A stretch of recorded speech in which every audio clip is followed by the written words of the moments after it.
சீனாவின் unitary robotics நிறுவனம் தைச்சி கிப் அப் போன்று பல நடவடிக்கைகளை செய்யும் தனது யூனிட்ரி G1 மனித ரோபோக்களின் வீடியோவை தற்போது பகிர்ந்துள்ளது. இவர்கள் வெளியிட்ட வீடியோ ஒன்றில் அந்த G1 ரோபோ பல வகையான ஜிம்னாஸ்டிக் சாகசங்களை செய்வதை காண முடிகிறது.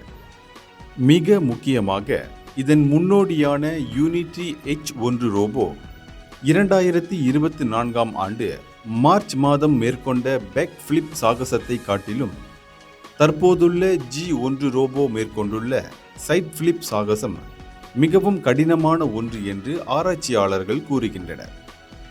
அது மட்டுமின்றி தற்காப்பு கலை நிபுணர்கள் எதிரிகளின் கால்களை தட்டி விடுவது போன்ற செயல்களையும் இந்த ரோபோக்கள் மிகவும் லாவகமாக செய்கிறது.